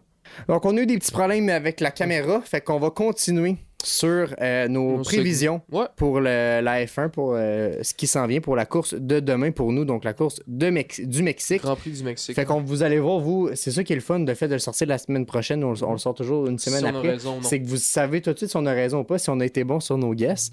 Fait que, premièrement, pour la course de demain, c'est quoi votre top 3? On y va assez rapidement, on essaie de pas trop élaborer non plus. Okay. En ce moment, tu sais, l'ordre actuellement, c'est Sainz, Verstappen, Norris. Ouais. Moi, je dis Sainz va gagner. Parce que Norris puis Verstappen vont se battre beaucoup trop. Et... Tu vois, je le vois différent, moi. Toi, tu penses que quelqu'un Parce que moi, je pense que Verstappen, dès le premier tournant, il va rentrer. Il laisse pas de place, tu vois ce que je veux dire? Puis il le sait, tout le monde le sait, il laisse pas de place. On le sait très clairement. Mais je pense qu'il va le dépasser et c'est là que Sainz, d'après moi, ont présentement la voiture la plus rapide. Ferrari, ils viennent de battre un peu Mercedes. C'est là que ça va être plus compliqué. Moi, je vois un Sainz... Honnêtement, moi, je vois un Sainz Verstappen Norris. Dans ce ordre-là. Je pense que je le vois. Toi, Elias? Moi, je vois un... Moi, je pense que par rapport à la semaine passée, tu sais, je sais pas si vous avez vu la course Leclerc, ce qu'il avait réussi à faire. Non, oui, Leclerc, premier virage et tout. Premier virage, ouais. Moi, je sais pas, je vais y aller comme ça. Moi, je pense que ça va être Leclerc, Verstappen, puis Sainz, vainqueur. Ouais. Okay. Tu vois, moi, je le vois différemment. Je mettrais Norris en premier. Pour une raison simple, Verstappen ne freinera pas. Il va se battre avec Sainz et ça va être le même principe que Leclerc. Il va prendre la première place. Norris, qui est troisième, il va arriver à faire de la place. J'ai hâte de voir l'équipe. Au fond de moi, je voudrais un Verstappen. Je suis beaucoup trop fan. Et ça fait longtemps aussi que t'es bien fan. Non, honnêtement, j'ai bien hâte de voir. Fait que je mettrais Norris P1. Je mettrais un Leclerc P2 puis un Verstappen P3. Je pense que Sainz... Fait que vous voyez pas Sainz, vous, aucun de vous dans le top 3? Non, je le vois même pas dans le top 3. OK. Non, je le vois pas dans le top 3. Puis je vois un Perez P19. Non, c'est pas vrai. Perez va monter des points avec P8. Là. Même là, moi, je suis pas sûr. Moi, je ne crois pas à ça. Pour vrai, Perez, là, come on. Ouais. Por favor. Là, avant de close up le podcast, je veux juste qu'on revienne sur quelque chose rapidement parce que si on passe par-dessus, je pense que tous les fans de Formule 1 vont être fâchés. Selon vous, Norris méritait sa punition de 5 secondes ou pas? Moi, je vais être très honnête. J'ai vu le replay du gars de la F1, je me souviens plus de son prénom, tu sais, qui le regarde avec le ralenti et tout. Et quand tu arrives dans l'épingle, tu vois que Verstappen est plus en avant. Au moment qu'il arrive dans l'épingle. Par contre, tu vois que Norris, 1 millième de seconde après, c'est lui qui est en avant. Fait que c'est très. Il y a eu 5 secondes, mais c'est au dernier tour, hein, je pense. Ça joue et je suis le dernier tour. Tu vois, 5 secondes, ça dépend. Si c'était peut-être pas le dernier tour ou proche, j'aurais juste dit redonnez la place puis la suite. Fini là, continuez votre course après ça. Mais là, c'est le dernier tour et tout. 5 secondes, c'était abusé. Genre, non, mais si lui il aurait redonné la place, il n'y aurait jamais eu rien. Là. Tu vois ce que je veux dire? Mais il voulait pas. Puis ce qui était logique, tu vois. Moi, je pense que c'était limite. C'était pas légitime. Ça joue entre les deux. Moi, j'aime beaucoup être fervent du let them race. Laisse-les jouer puis on verra. Là. Surtout, c'est ce qu'ils font dans les premiers tours. Les premiers tours, même si tu te fais foutre dehors, souvent c'est let them race, à moins que c'est trop abusé. Ben là, en ce moment, la FIA, justement, à cause de ça, ils sont en train de revoir leurs règles, leurs règlements. Verstappen est toujours à la limite des règles. Ouais. C'est ce que tout le monde sait. Là. Puis justement, McLaren ont déposé une demande pour revoir. Ça vient d'être refusé, je l'ai vu. Ah, il a été refusé. Ouais, exact. Il y a 1 heure que ça vient d'être refusé. Ils veulent pas. Fait que ils veulent pas revenir. Peut-être parce qu'ils savent qu'ils ont tort, puis ils veulent pas revenir pour montrer qu'ils ont tort. Peut-être parce qu'ils savent qu'ils ont raison, je sais pas. Ah, peut-être. Dans les commentaires, parce que je sais que ça va finir sur TikTok. Selon vous, est-ce que Norris méritait sa punition ou non? Selon moi, il a mérité. Voilà, je vais me faire battre dans les commentaires. Selon moi, il a mérité. Je pense qu'il a mérité aussi. Ouais. Il est allé trop... Il est allé trop risqué. Ouais, moi aussi. Non, ça joue vraiment à une épingle. Moi, c'est un épingle. J'ai vu un vidéo qui le montrait vraiment d'un côté, mais de l'autre angle, t'as pas l'impression, mais tu regardes vraiment le coin de l'épingle, puis c'est là que tu vois que Verstappen il est un peu en avant, c'est juste pour ça. Mais ça reste que c'est pas Norris qui tu sais, c'est pas Norris qui battait Verstappen, c'est Verstappen qui attaquait Norris malgré qu'il était premier. Fait que c'est là que c'est limite dans le règlement. Il a mérité selon le règlement. Est-ce que légitimement il a mérité? Je ne pense pas, mais c'est ça. Fait que c'est ce qui va conclure. On n'aura pas de guest de cœur pour cet épisode-là. On n'en avait pas prévu. On voulait faire différent avec le guide de l'auto 2004. On savait qu'on passerait un peu plus de temps parce que ça serait plus dur. On va se retrouver très bientôt pour un prochain épisode. N'hésitez pas à laisser un pouce bleu, à vous commenter, posez-nous des questions, on aime ça discuter avec vous ou en parler durant le podcast. Si vous avez des véhicules que vous voulez qu'on discute, on a toujours le temps, on veut le faire avec plaisir. Si vous avez jamais des véhicules que vous voulez qu'on essaie de filmer pour justement la chaîne à Alexis ici. Dans toutes mes vidéos, il est indiqué, le email c'est moutonvideo@commercialgmail.com. Envoyez-moi ça avec votre localisation, c'est très important pour que je sache vous êtes où. Ça va beaucoup mieux pour voir si c'est possible. On a beaucoup de vidéos qui s'en viennent. Ça va être très cool. Et la semaine prochaine, je lance en primeur, on a une vidéo de la 911 Carrera S qui va sortir, un véhicule à 230 000 qu'on a pu tester et qu'on vous présente. La qualité va être exceptionnelle. J'ai bien hâte de vous montrer ça. Et sur ce, prenez soin de vous, mesdames et messieurs. Ben oui. Ciao, ciao. Et on se voit la prochaine. Ciao.